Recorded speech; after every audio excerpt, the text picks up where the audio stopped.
Well, next up is Bill Hammond, environmental educator extraordinaire. I guess that's your best title right now. And Bill Hammond, I'm sure you're one of the ones that raised your hand with the 1981 Save Our Rivers question. Okay, take it away. 69 Florida forever. Good afternoon. I'm sure there's a little gluteal pollution in the room at this point, as the gluteus maximi are tested to the max. How many of you have ever had the privilege of voting on a public referendum to acquire lands? Would you raise your right hand? God, almost the majority.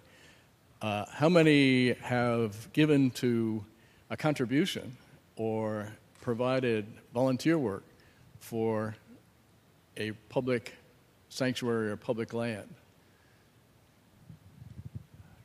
Bilaterally equal. And I think that's a thing that's really at the heart of the kind of experiences we have when we look at land. Is this is an unusual group. You're here because you have a commitment and a relationship to that thing up there. Whether I'm doing a corporate or a kindergarten presentation, I always start with that picture to give a context, of how this all fits together and the piece that we have some input to. As we look at this thing, how do you get connected to nature? And that's the beginning point for people, I think.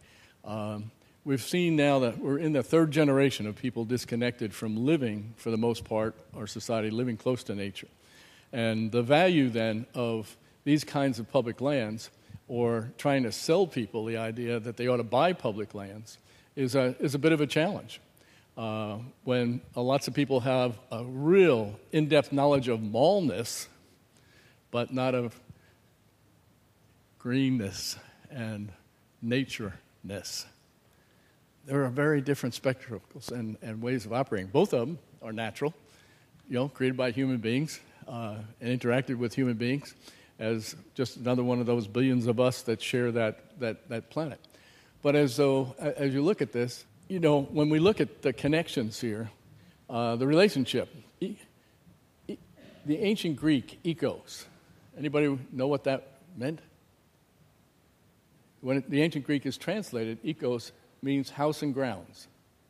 So ecology is the study of the house and grounds, and economics is the management of the house and grounds. Nomics meant management in the ancient Greek.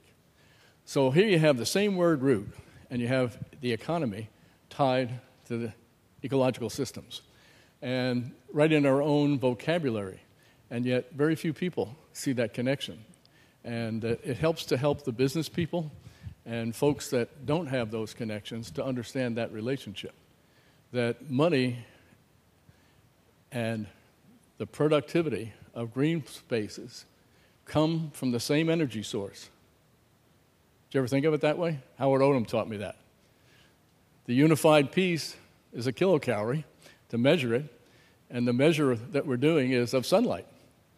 What's oil? Stored sunshine, right? What's all of those kind of things that we use to judge. If you want to find out what a kilocalorie is worth today, you can go on the Wall Street Journal, look up what a barrel of oil is selling for. There is a notation there of how many kilocalories are in a barrel of oil, and you can equivocate that to a $1 bill and what the dollar is worth today, which you can also find in that same newspaper or online. So that kind of connection is really important. And how much connection have you had with your feet in the water? You never know a swamp until you've been in one. We always say in one at least over your navel. And that's a very critical point after taking thousands and thousands of people swamp wading. Navelness becomes a very strong indicator. Because until they hit navelness, they're very anxious about falling. They're very anxious about getting things wet. And just want to run through a couple of these because I think this happens to be one of my passions, is young people. Connecting young people to nature and giving those experiences. We'll talk a little more about that. But that aspect is kids are not getting to mess around and play. They don't get sent out. Everything from stranger danger to not opportunity in the places that they live. Being for a while in my career, I was an academic person, and so you had to have a theory. So if you want to measure something, what would be a theory of bonding kids to nature? What kind of criteria could you use to measure against?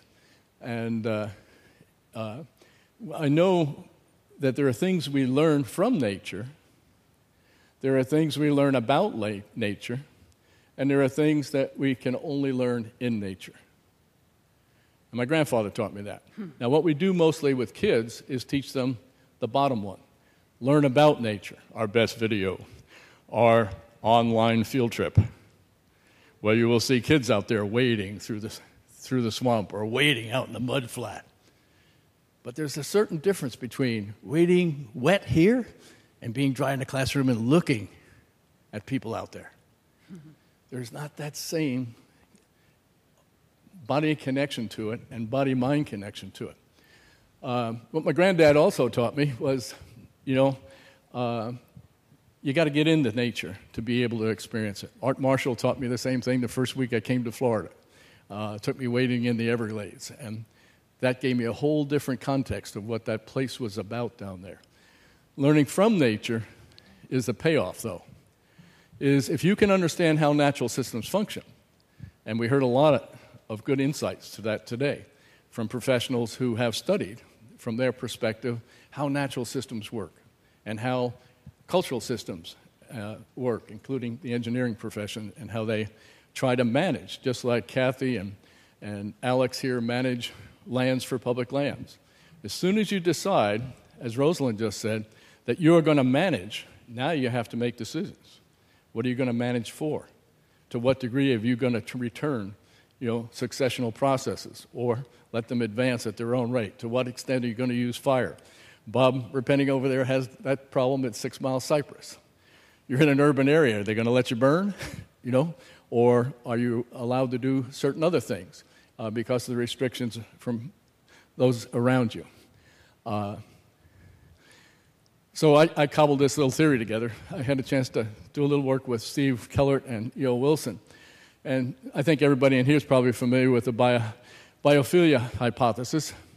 And having worked early in my career as a science teacher and with some of the anthropologists, came to believe that we have an ancient brain and we have ancient knowledge built within us.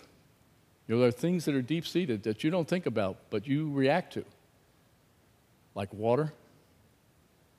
Does water stir your emotions when you look out that window and see those waves out there?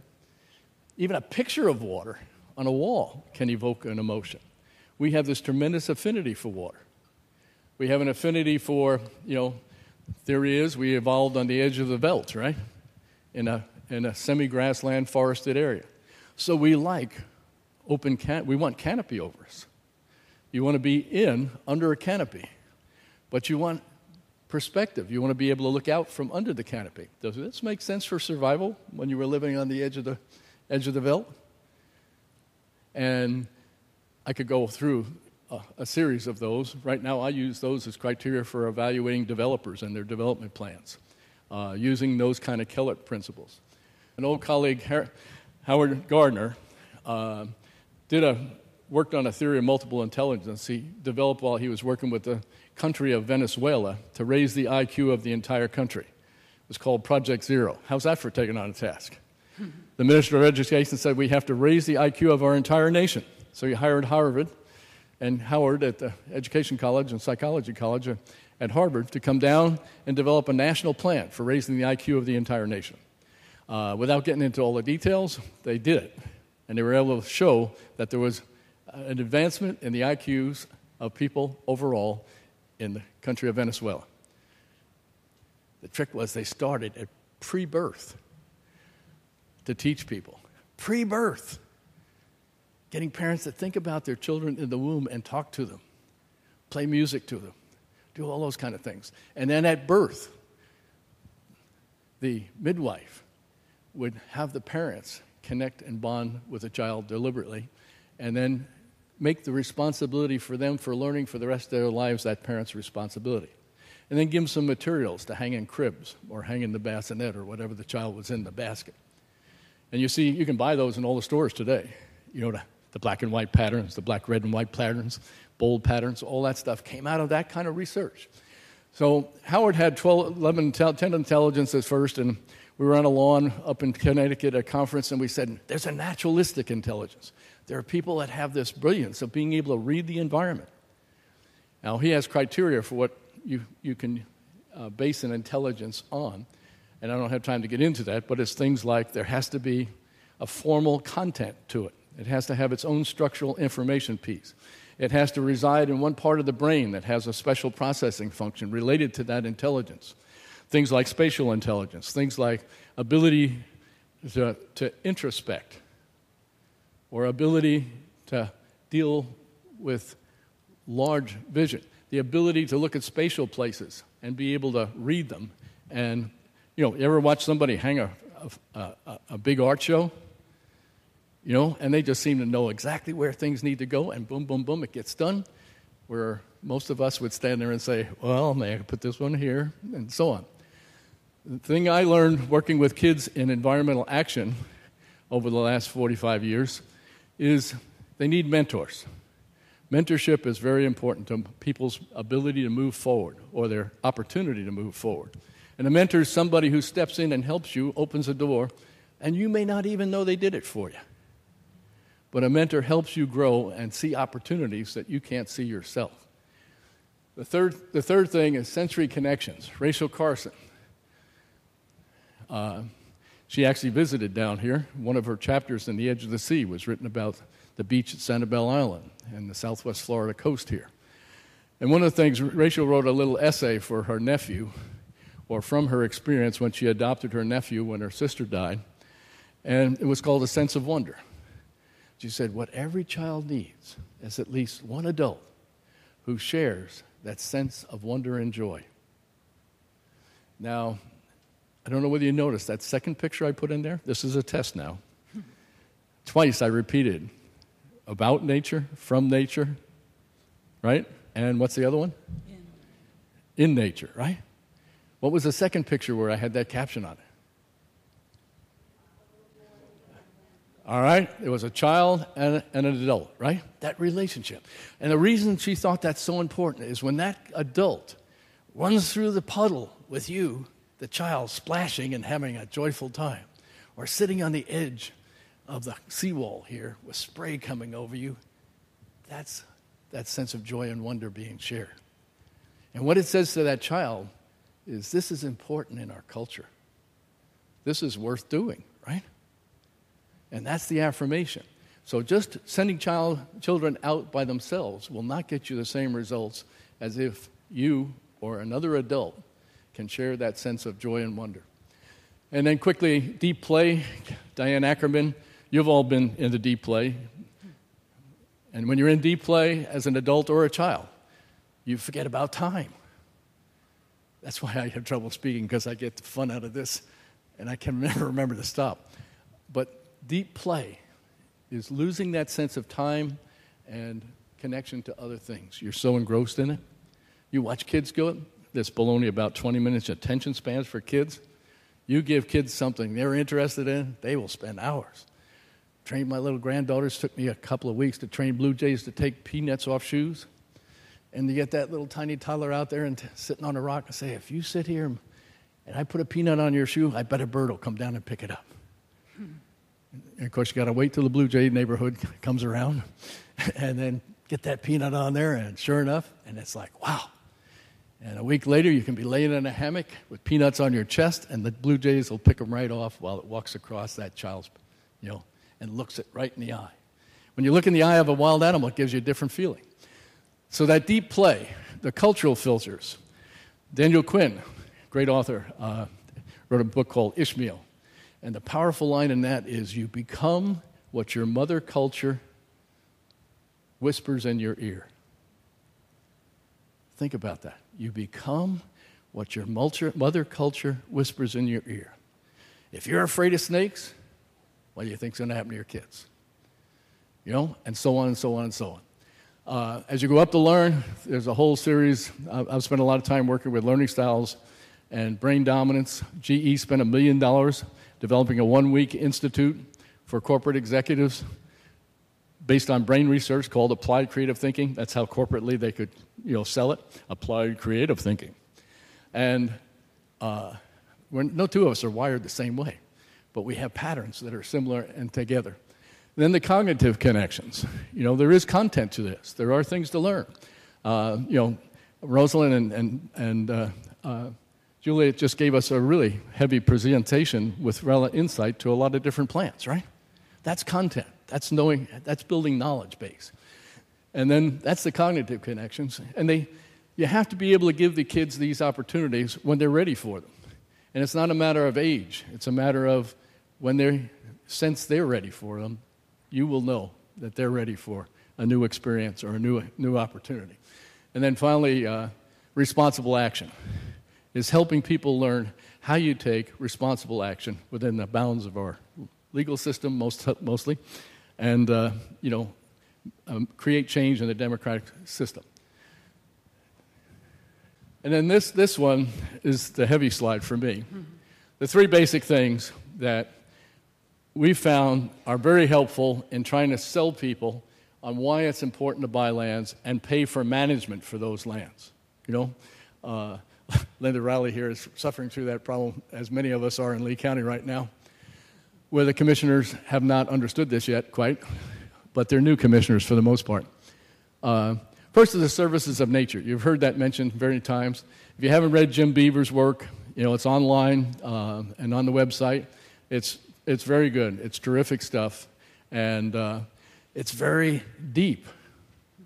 Now, when we did some surveys before the Conservation 2020 vote, and we did do a telephone poll, and we thought wildlife would be rated one of the highest that people had an interest in setting land aside to protect, but it wasn't. It was third.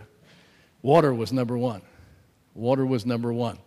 So public lands for water quality, for water storage, which is a huge problem we have in this whole Charlotte Harbor Basin. We've lost probably almost the equivalent of 50% of the storage of the basin in the Caloosahatchee, and far more in most of these basins. The infrastructure and all of those things that natural system provides. We can put a dollar value to it, and Jim has done a good job of doing that kind of work. My first experience with that was from an agricultural agent up in Orlando in 1969, 1970. Started doing that work of trying to put values on natural systems. Howard Odom back in the 60s was doing that. But what I find is, here's a practical problem we ran into in Lee County.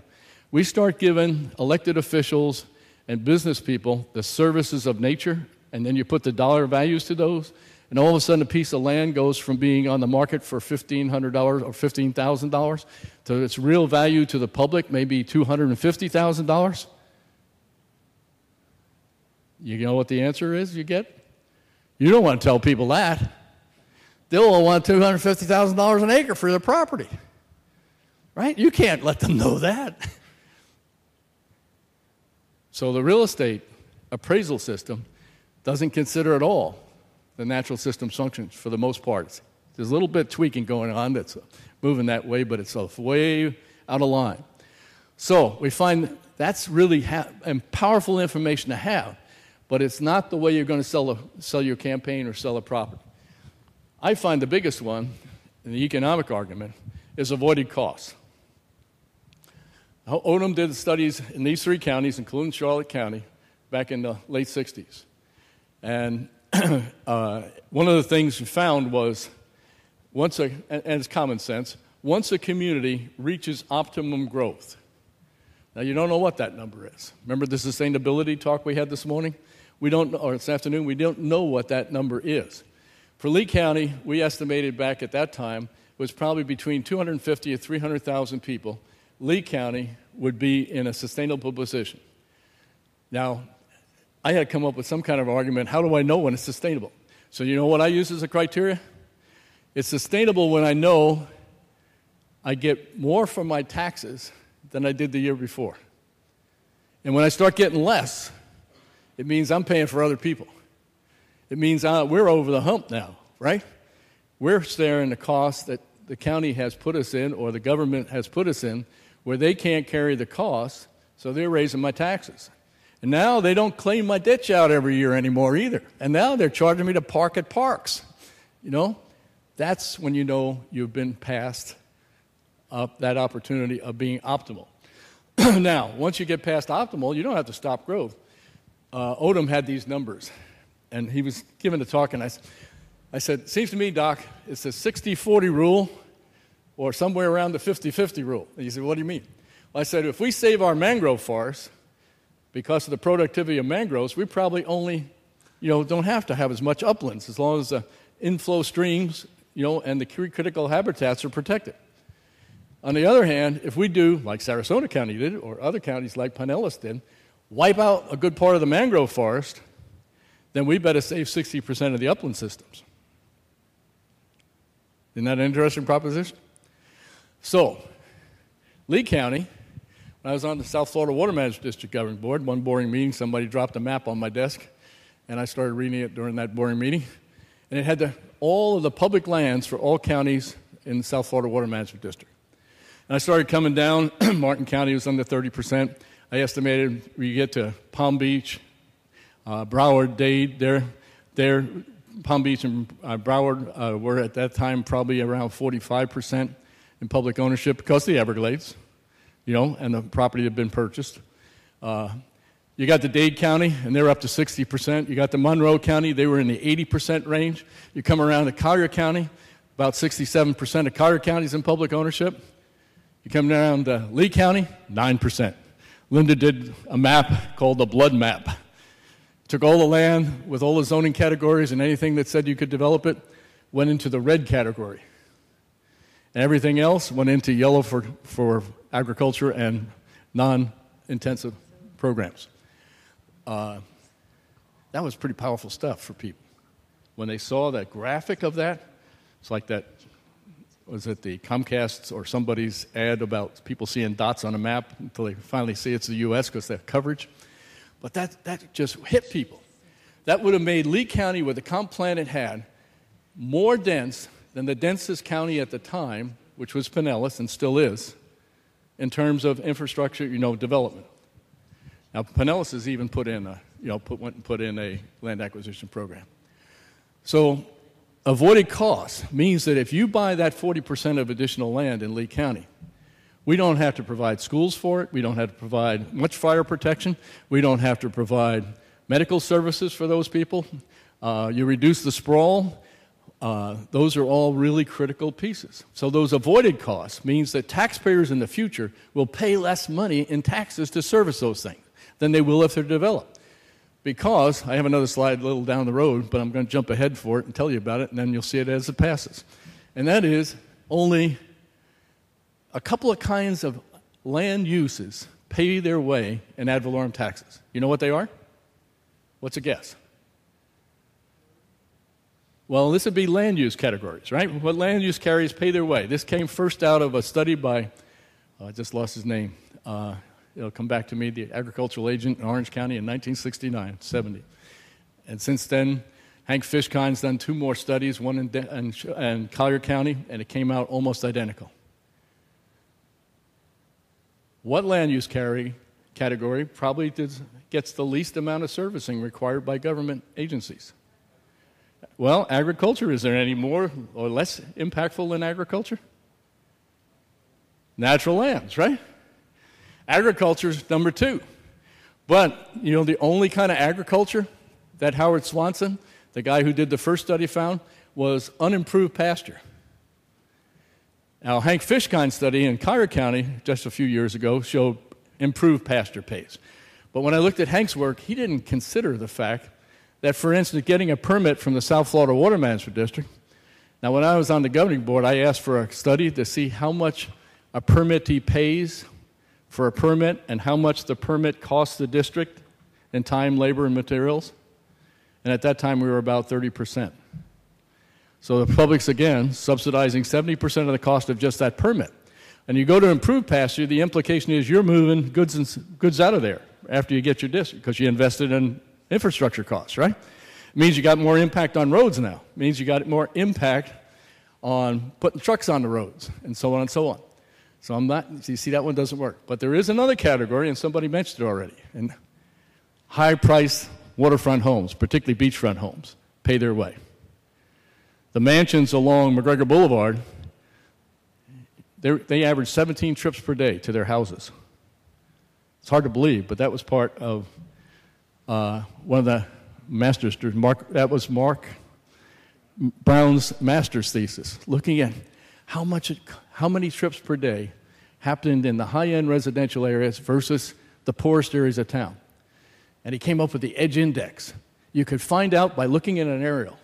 The number of corners on a house was directly proportional to the number of trips per day. So the little square houses in the minority areas would get 2 trips per day. Postmen, or 3 trips per day very often, because a lot of them didn't even have cars, you know. So you're looking at 2 or 3 trips a day versus 17 to 20. Now, they pay a tax differential, but it's not equivalent. So one last one of these big 3, and then I'll run through the rest real quick. Public health. That's one that's coming now big time. We just had 2 good presenters on plants. Now, we've known for years, thousands and thousands of years, that being in forests and plants was healthy. You know, it's just been recognized that there's an impact there. But it hasn't been till about the last 40 years or 50 years that we started getting a handle on why. And that is forests particularly, but plants give off oils and gases that are called phytons now. You know, P-H-Y, tons, phytons. So you get phytonicides. And phytonicides are the things that you get in aromatherapy. But those oils and so on come in and have an effect on the human being. Now, what's come in the last 10 years is the research that's showing how does it affect a human being? Well, they found it was affecting T cells for cancer and reducing cancer rates. Just breathing in treeness is healthy. But it also registered now from the brain research, those phytonicides move in, and the amygdala, part of your old brain, the frontal lobes of it, process it and stimulate serotonin and some of the other key triggers for your happy hormones. So depression disappears. Not entirely, but the rate of depression, if you live within a half mile of a forest or a major green space, drops significantly. Your cancer rates drop significantly, as opposed to living more than a mile to a mile and a half away. That's been repeated in Japan. It's been repeated in the U.S. It's a study that's been through Europe, and the evidence is still not hard, but it's hard enough to where there's a pretty good case for it. Now think about that. Health. The Japanese have already put in, I think last I knew it was 5 forests, designated around major cities in Japan as health forests, because their medical profession and the connection to human health has been so well documented there. They did some of the earliest studies. Think about kids. Let's run through some of these other slides, and I'll pick up some of that along the way. I couldn't resist throwing Cape Coral in there. I won't tell you, well, no, I won't say Charlie Foster's characteristics in Cape Coral, those of us who lived here when it was built. It shows up as a great desert in southwest Florida in the early. This is false color infrared.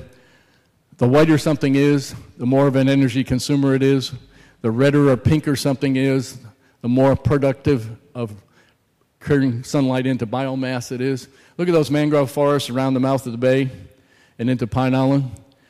Just those mangroves and the coefficient of friction when you're a wave trying to get through them saves millions and millions of dollars to ratepayers in Cape Coral on their flood insurance bills.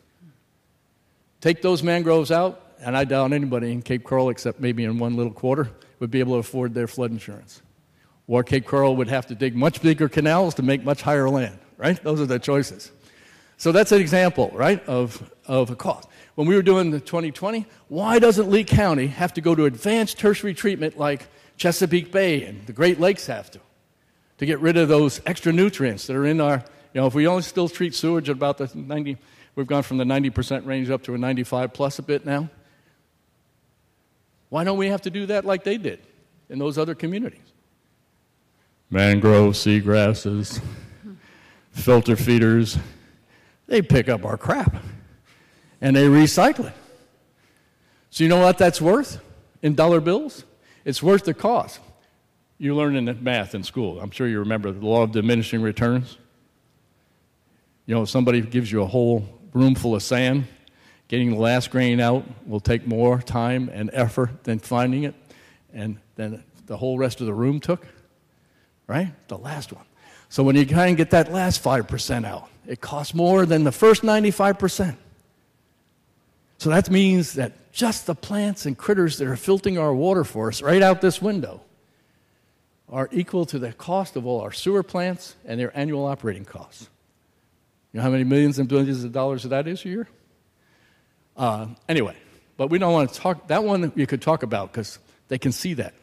Because most people know in the Caloosahatchee River right where the sewer outlets are. Because the water comes out boiling and the fish get attracted to it. And they don't even realize what they're feeding on, you know? Let's move on, I'm sorry. This is just a classic example of the kind of development now that's starting to emerge and much more effective than this kind of development. In terms of the number of houses and things, they may be pretty close. But with all those waterways and canals of stagnant water, you know, not swales and flowways, but stagnant canals and development lakes, as opposed to leaving as much natural ground as you can so that you get percolation, and particularly along the Caloosahatchee on the north side and in Lehigh Acres, where you got 30 feet of elevation or more. That water percolates in the ground, gets into the superficial groundwater, and then comes out as base flow out the side of all those creeks that are on Highway 78 going to Alva, right? That fresh filtered water is going through those creeks and getting fed directly into the Caloosahatchee. Pretty cool stuff. We don't even have to pay for it, just have to hold the water. Now, some of us are working now because we got to change some rules. You know, in the case of the South Florida Water Management District, we changed a few rules to make sense to incentivize people holding water on their own property, you know, without flooding their neighbors. That's an easy fix. I'll keep going there, and maybe I'll get a little quicker. I already mentioned Rachel. She's one of those mentor hero type people that taught us many good lessons, but the sensitivity and her ability as both a scientist and as a writer, I know in my generation, shaped my whole thinking about. Just read it. Go back and read her books, The Edge of the Sea, the sea, you know, the sea around us. Those are powerful insights, still current today. Things haven't changed at all. The other thing is translating things. When I first came to Lee County, we elected school board members and superintendents. And I was president of the Teachers Association, so I got sucked into the campaigning business. And trying to sell a school election to raise your taxes to retirees is not an easy sell. So you had to translate it to something they could, what does $500,000 mean, right? What does $500,000 mean? So you had to translate it some way. So when we did the 2020, we translated it to pizzas. You know, that's one loaded pizza a week. Can you afford that? You know? And when you put it in some of those kind of contexts, many more people said, well, I guess I could handle that, because you show them the other part of what you get for it. And you notice rub-a-dub-dub, grandma and grandpa in the tub, right? Multiple generation stuff. One of the gifts Margaret Mead gave to me was to tell me, when I asked her, what can you tell me as a young teacher, you know, that would make my teaching better? She said, mix the generations. Mix the generations. Get adults working with kids, old-timers, young-timers, whatever. But when you mix the generations, a new energy comes up. We heard several speakers today talk about building coalitions of groups. But make sure there are children in it. 6th graders are voters in 6 years, politicians. So people said, why are you taking all those kids wading through the swamp? We've had over 1 million people in 6 Mile Cypress since the 60s. Well, they're all got kids now. And that's become a sacred place. Because we have multiple generations now who have grown up and worked to preserve it, first worked to buy it, worked to preserve it, and still come and participate in it.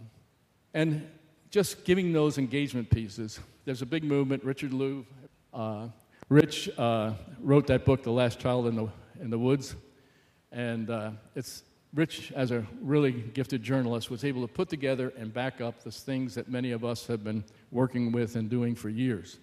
But he did it in a way that the public could understand it and government people could understand it. And an organization I'm a board member of for the last 20 years put on a conference with Rich up at the National Conservation Training Center, U.S. Fish and Wildlife Service location, and kicked off Rich's access to the public. And the Children's Nature Network came out of that. CNN hosts that.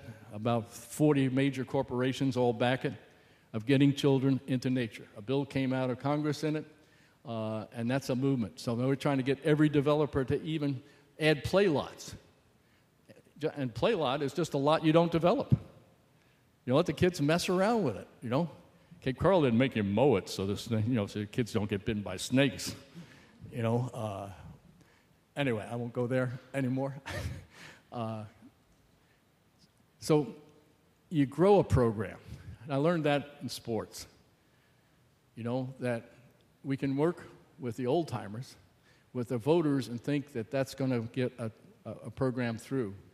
But I believe in working with multiple generations and investing in those young kids. You put high school kids out canvassing and running meetings and telling their neighborhood people why we need this green space, it's a different game when kids come to the door, because they're looking for what your agenda is in this, right, when you come. And that's an opportunity for children to learn how to participate in the process and also, change that again, and also make up for some of these things that are getting exorcised, out of our culture. You know, how many subdivisions now will allow that to happen? Or even have a tree to let it happen in, and just engaging kids. This is kind of a quick series of, engaging kids in those kind of things. Howard, this gentleman from Yale University, Steve Kellert. Steve worked with E.O. Wilson. Steve worked with us on some of the national projects, Project Learning Tree, Project Wild, and so on. And he's done a couple of books. This one about building for life. The next one he did was E.O. Wilson, is biophilic design. It's a really wonderful book for architectural design, but for planning your own yard, your own lifestyle. And Steve also has worked for years working on research with children learning in nature and the psychology of it, the whole pedagogy of it, and so on. So his work is one you might want to take a look at. When you start looking up this ladder, there are the ecological functions and landscape features that people come to value. The more knowledgeable they are, they either know it intuitively, as my grandfather did, or they may have learned it from their neighbors or from school or from some other experience. Most of our Southwest Florida school systems have kind of phased out environmental education. With testing being what it is, that's one of the places that's gotten squeezed. So kids are not getting on field trips like they did just pre-testing. And that's a real serious issue for kids. When sixth graders are voters in 6 years, if they've never been to a beach in your community, how do they value beachfront? If they've never been through a swamp, how do they value swampness? They've never been through an oak forest, a hammock, right? They have no context for it, but they know mullness, and they know hardscapes.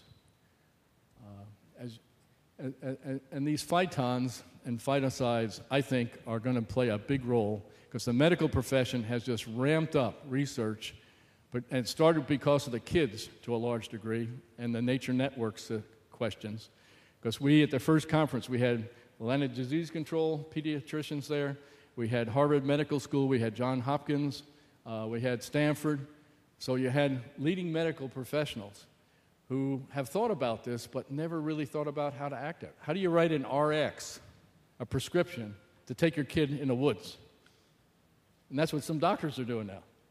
We know from the Johns Hopkins study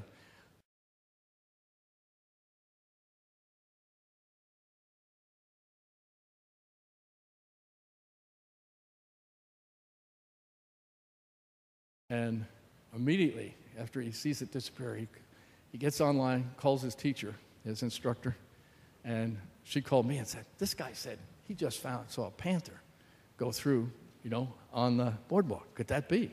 I said, I think it could be. We've had several sightings. We had one radio-collared one that would come through here and go to Dunbar Community, kill a few cats and dogs, come back the next day, and then it'd head right back down to the airport mitigation area. We had that on track. And sure enough, this one had a collar on it. This was one that was collared. And sure enough, the next day, the Panther Refuge did the lookup for me, and there was a panther right there where he said it was. Serendipitous. And then ranchings are really important. The whole business of agriculture can be one of our best allies as well as an issue. And the ranch aspect of it, I think, is an important way of keeping open spaces that have multiple values to them. And we need to be conscious of not kind of getting on to ag as ag. One of our rules or commitments is you treat everybody as a person of high moral worth and you don't stereotype, right? As soon as you start stereotyping, you make yourself an empty box. Just getting out there and do these things, whether it's sail kiting or paddling a canoe down one of these rivers or snorkeling in the Peace River. We still take tons of kids there when we can find water in it. Fishing, just messing around on trees and logs, the Leopold land ethic is one they only learn when they get to love land. And Leopold defined land, remember, not as dirt, not as the base, but as the relationship of all living things. And that's a powerful lesson, that Leopold, principle. Well, you can tell how dated this is. Now it's all cell phones. But getting the kids, give them a camera and say, you got to find something beautiful, something ugly, something that has brown eyes. And they have to go find these things along the trail. And then when they come back and they start comparing their pictures, it's amazing the stories they can tell that, right? This is a journal entry. If one remains in the safety and security of the cocoon or chrysalis and fears risking emergence, they'll never experience life as a butterfly, nor will butterflies continue to fly. Isn't that fairly insightful? 6 Mile Cypress Swamp. Now, Brenda Brooks is dealing 3 kinds of management projects. Brenda Brooks has got the Crew Project. Here's public lands owned by the South Florida Water Management District for the most part. Public lands with a not-for-profit friends group, so to speak, called the Crew Land and Water Trust. Right? So we function as a support agency and organization with the South Florida Water Management District. We provide a variety of services, including most all their education services, and they pay a fee for that service, which costs them far less than if they had the staff to duplicate those efforts. So it was a good investment for the Water Management District. You look at 6 Mile Cypress, the Friends of 6 Mile Cypress, it's a county park, a regional county park, and the Friends group provides the support for the work and the effort and the materials, provides a wonderful, fantastically well-trained volunteer group, a different way of managing. And then we have other lands like Conservation 2020, where we have 117 projects plus what we got this year that may be pending, roughly about 25,000 acres plus, and about well over $300 million invested in land, plus a management fund, managed by a county commissioner-appointed committee who appoints a 2020 committee to deal with acquisition screening and recommendations and with management. And I won't go into the strategy we use where we tried to be like the 3 little pigs. You remember the pigs that build their houses out of straw? And then, then they had plenty of time to play. Then the ones that build their houses out of stick, and they didn't have quite as much time to play, but they still had a stronger house. And then that one pig who took all his time building that house of brick. Well, when we did the 2020 referendum, we said we want to create a house of brick. We're going to create an escrow fund for management. And we'd like to see 10% of those funds be in perpetuity in that fund. And then as interest grows, we'll try and live off management being funded by the interest. And that was working well until the recession. But we just, because of the financial times, the commissioners have just folded that all together, and it no longer will be an escrow fund. It'll be appropriated each year. So we're working through those issues. But the point being, you never can have anything locked in. You always have to be prepared for change, and that's the way it works. And one of the things I've learned over the years, and anywhere I went in the world, whether it was the Soviet Union during Gorbachev's time or anywhere, people are the same. What every one of us wants is to be recognized that we're around, if somebody knows it. Right? We want to be affirmed as a person of value. And if a kid doesn't get that in school or an adult doesn't get it in school, they'll find some way of getting attention. The second one is we're a social group, a social species. So we look for groups that we can join. I call them communities. If you join a community is not the veranda or avatar, right? Something. A community is defined by you go to a community because there's something in that community that you value, right? That draws you to it. But you're not a member of the community till you not only take from the community what you value, but you give to the community. That's what makes you a member. So you can be in a real estate community and never be a community member. But a community of people living in the same place who share those common values and work with each other become a community. So that's when you have a community association. And I'll leave you with the last idea. It's fall. I thought I'd start with a picture. Next one. And we call that the power of one. What one person can do makes a difference. It's like the rose story there. I think it was John Ryan. What, didn't he show the roses and the rose bush and the water quality? Did I get the right one? Yep. Well, John Ryan. Just think about that. If the person who had those roses understood the implications of over-fertilizing rosiness, right? You could change it, couldn't you? But who educated that person or who didn't? See that power of one? If one person just did that, things would improve. And you change things one thing at a time, and you change it one person at a time can do it. And when several people get together with a similar idea and motion and connection, the community can change most anything. Thank you.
Good afternoon. I'm Cliff Harrison with Sarasota County Utilities Planning, and I am, as was stated, sharing my time today with John Ryan from Sarasota County as well. John and I have a couple different perspectives on to present to you on preserved lands. My topic is water quantity and how